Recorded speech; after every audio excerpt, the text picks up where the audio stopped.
नमस्कार, मैं आशुति। आप देख रहे हैं next time news. Swami Prasad Maurya ने समाजवादी पार्टी की प्राथमिक सदस्यता छोड़ने के बाद उनकी स्थिति पूरी तरह से अब बदल चुकी है। पिछले लगभग 8 साल से ये तीसरा ठाव है जहां से स्वामी ने अपने पांव निकाले हैं। हर बार पार्टी छोड़ने की वजह एक सी ही गिनाई गई और जिस दल ने छोड़ा उनकी ओर से स्वामी पर लगने वाले आरोप भी एक जैसे ही रहे हैं। हालांकि अब स्वामी खुद अपनी पार्टी बना चुके हैं तो भटकने का सिलसिला शायद रुक रहा है। जी हाँ, आपको बता दें, लगभग 20 साल तक बसपा में राजनीति करने के बाद 2016 के दरमियान में स्वामी ने मायावती को तेवर दिखाते हुए बसपा से इस्तीफा दे दिया था। बसपा में उन्होंने प्रदेश अध्यक्ष, सरकार में मंत्री, विधान परिषद में नेता, सदन से लेकर विधानसभा में नेता प्रतिपक्ष तक का एक अहम ओहदा पाया था। यहाँ तक कि साल 2007 में बात करें तो चुनाव हारने के बाद भी मायावती ने उन्हें सरकार में राजस्व मंत्री बनाया और विधान परिषद भी बेच दिया। बसपा से मुंहभंग होने के बाद स्वामी 2017 के विधानसभा चुनाव के पहले भाजपा में आए थे।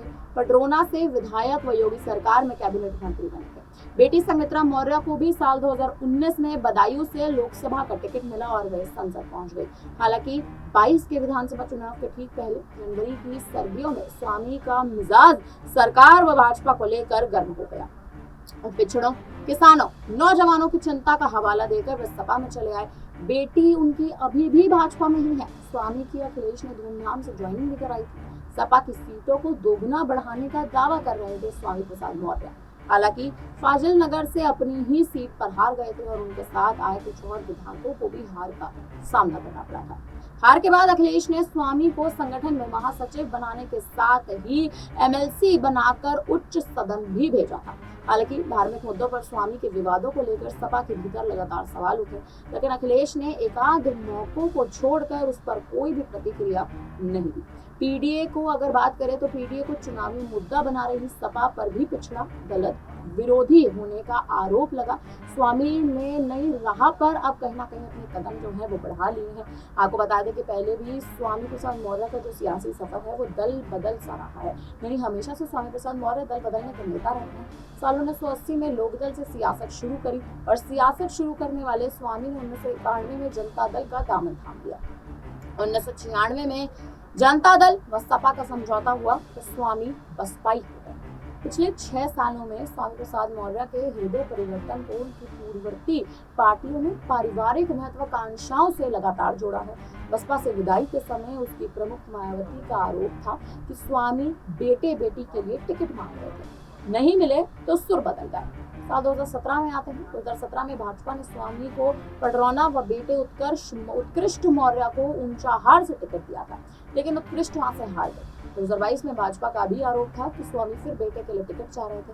हालांकि सपा में आने के बाद स्वामी ही चुनाव लड़ रहे थे। इस बार भी सपा ने अंदर खाने आरोप अपनों के समायोजन के लिए दबाव बनाने का लगाया। स्वामी इन आरोपों को निराधार बताते रहे। स्वामी प्रसाद मौर्य खुद ऐलान कर चुके हैं कि 22 फरवरी को दिल्ली के ताल कटोरी, यानी 22 फरवरी अगर आप बात करें साल 2022 में, ताल कटोरी स्टेडियम में वे अपनी पार्टी का ऐलान करने वाले हैं। माना यह जा रहा था उस वक्त की साहब सिंह धनगर की राष्ट्रीय शोषित समाज पार्टी को ही नए सिरे से लॉन्च करने की तैयारी है।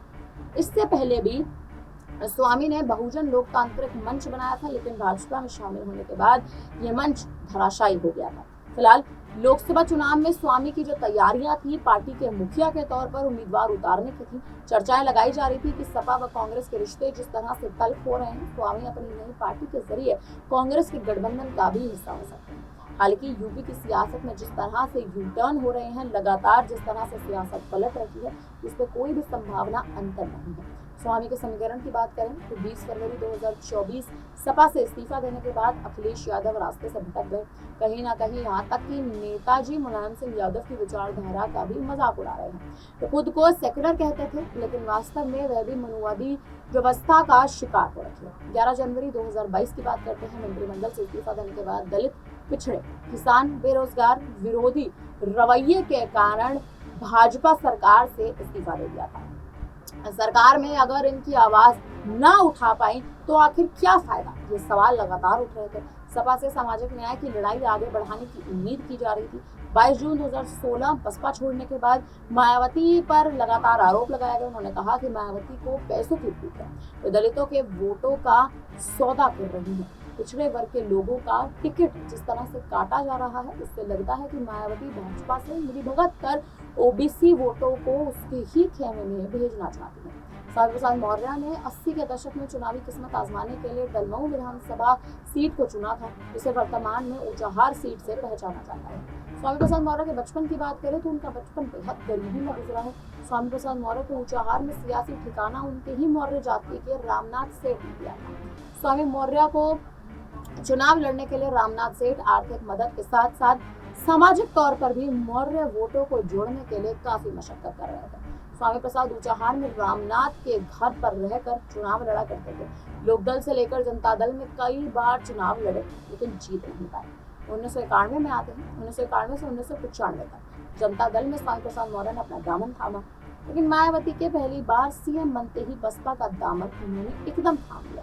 साल 1996 में स्वामी प्रसाद मौर्य पहली बार डलमऊ सीट से विधायक बने और दोबारा इसी सीट से साल 2002 में जीतकर विधानसभा पहुंचे।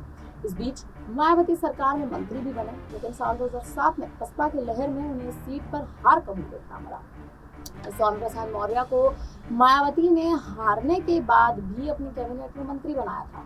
इसके बाद उन्होंने साल 2009 में कुशीनगर की पडरौना सीट से उपचुनाव में जीतकर विधानसभा पहुंचे थे, जिसके बाद से लगातार 3 बार इसी सीट से उन्होंने जीत दर्ज की। ऐसे में उन्होंने अपनी ऊंचाहार सीट को अपने बेटे उत्कृष्ट मौर्य, जिनका नाम अशोक मौर्य भी है, उनको सौंप दी थी। हालांकि 2 चुनाव में इस सीट से उत्कृष्ट मौर्य लड़ रहे हैं, लेकिन मामूली वोटों से लगातार हारे जा रहे हैं। साल 2016 में आते हैं। 2016 में स्वामी प्रसाद मौर्य ने बसपा छोड़ी तो मुलायम सिंह, शिवपाल यादव और आजम खान ने उन्हें सपा में आने का खुला न्योता दे दिया था। हालांकि उन्होंने बीजेपी में शामिल होने का निर्णय लिया। इसके अलावा साल 2003 से 2012 तक साल 2003 में और 2012 से 2017 तक के अगर आंकड़ों पर थोड़ा गौर करें तो सपा की सरकार रही। तो स्वामी प्रसाद मौर्य बसपा के विधायक दल के नेता बने हुए थे। प्रतिपक्ष के नेता होने के साथ ही अखिलेश और मुलायम के साथ उनके रिश्ते लगातार बने रहे थे। इसके बावजूद स्वामी प्रसाद मौर्य ने साल 2009 में अपनी बेटी सुमित्रा मौर्य और मैनपुरी सीट पर मुलायम सिंह यादव के खिलाफ चुनावी मैदान में उन्हें उतारा गया था। स्वामी प्रसाद मौर्य पिछड़ा वर्ग के बड़े नेता माने जाते हैं। मौर्य समाज से आते हैं। उत्तर प्रदेश में मौर्य जाति के 6% वोट माने जाते हैं। ऐसे में यूपी में स्वामी प्रसाद मौर्य को मौर्य समाज का कद्दावर नेता भी माना जाता है। बसपा में रहते हुए उन्होंने मौर्य समाज के बीच अच्छी पैठ बनाई थी, जिसके चलते पश्चिमी यूपी से लेकर अगर बात करें तो पूर्वांचल तक उनकी पकड़ बेहद मजबूत मानी जाती है।